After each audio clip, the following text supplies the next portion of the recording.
Afternoon. I'd like to thank the Alumni Association for the honor of being selected for this award and the privilege to speak with all of you here today. While reflecting on my speech today, I was struck by the title of this event and found it quite perfect, that it was called My Path. When I meet new people, they often comment that I have taken such an interesting or non-traditional path since graduation. This makes me smile, as in my head it was quite a natural and logical path to take. Simply, I took my path and not that of any other person. This comment also makes me grateful, as I am humbly aware that I am only able to walk along my path as I have been supported and empowered by my family, friends, and the Notre Dame family every step of the way. When I graduated from Notre Dame in 2010, I moved to Honduras to serve as a volunteer at the Farm of the Child, a Catholic home for orphan and abandoned children in Northeast Honduras.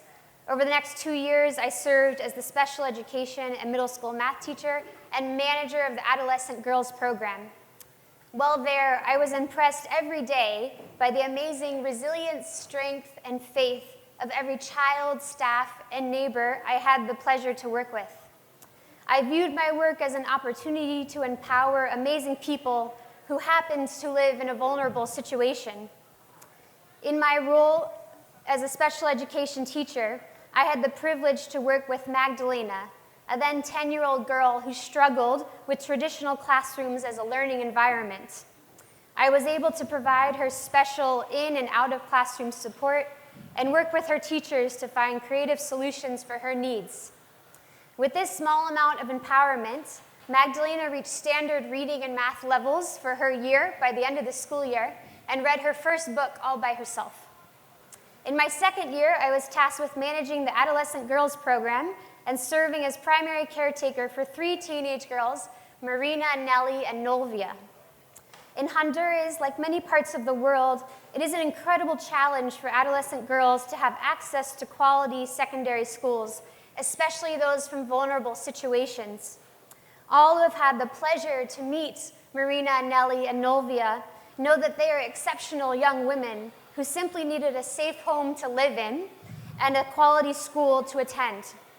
With the basic empowerment of access to a safe home and safe quality school, all 3 eventually graduated from top high schools in the city of La Ceiba.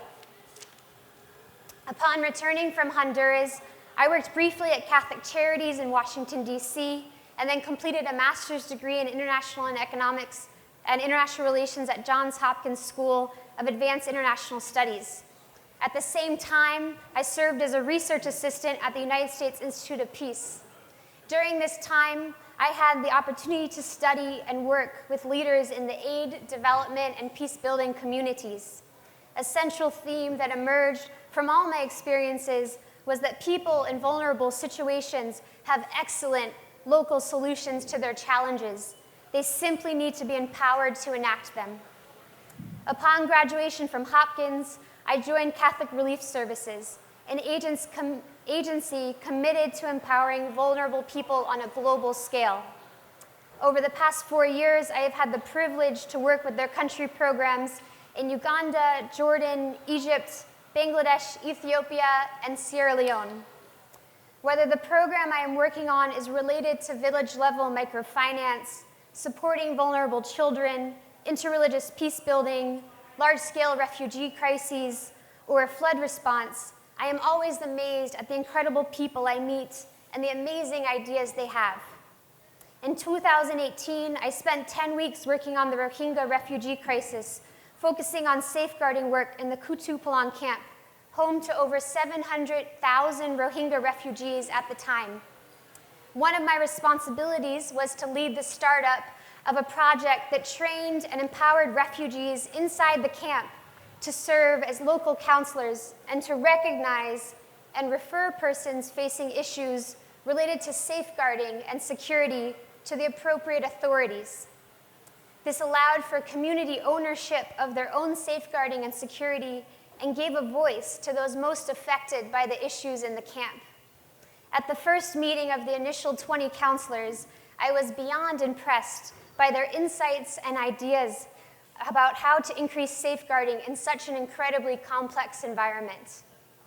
I consider myself very lucky to have had the opportunity to work at Farmer the Child and to continue to work with Catholic Relief Services.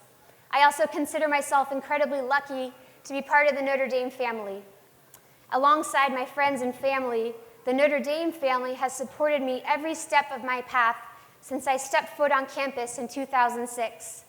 I am forever grateful for my time on campus, which prepared me so well for my very unique life and for their ongoing support. Thank you.